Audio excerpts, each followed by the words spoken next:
Marvin Jones returns to Detroit.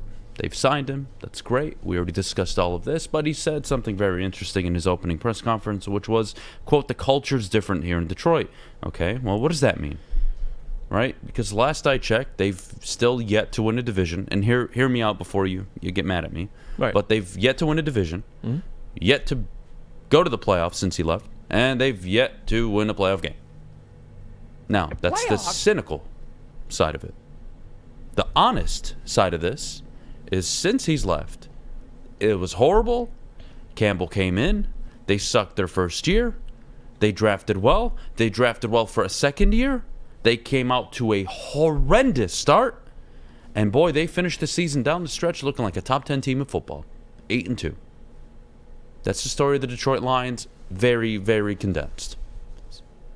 Having said that, insert Marvin Jones, Gardner Johnson, David Montgomery, Cameron Sutton, Emmanuel Mosley. The list goes on and on. Re-signing key figures that you believe offer quality depth. You still have 2 first-round picks, 2 second-round picks. You've got futures. Everything's going well.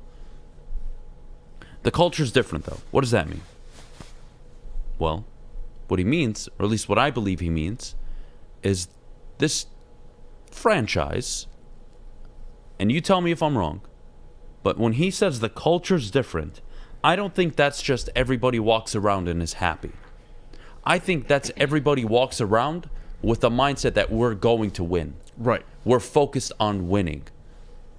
That to me is what he means by culture. Maybe I'm reading this wrong. No, you're right. But that's what I pulled away from this. You're right.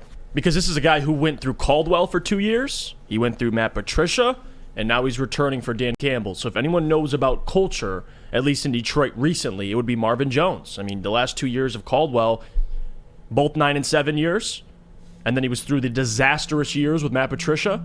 So the fact that he comes out and says the culture is different, that's also speaking into the end of Caldwell. And I'm glad you brought up that specific saying you just said. It's not just about how the players feel, right? They could be happy. I'm sure with Caldwell, they liked Caldwell a lot. But it's different, right? The expectations are different. Guys are walking around. They're expecting to win the division this year. There's just incredibly high expectations in Detroit, and it hasn't happened since, really, he's been here since the start. They didn't even have these expectations when he was here his first year with Caldwell. 9 and 7. Like, this is a different team. This is a team that you think could win a playoff game, and not just that, but make a run in a weak NFC. So he's speaking to what a lot of people have spoke to.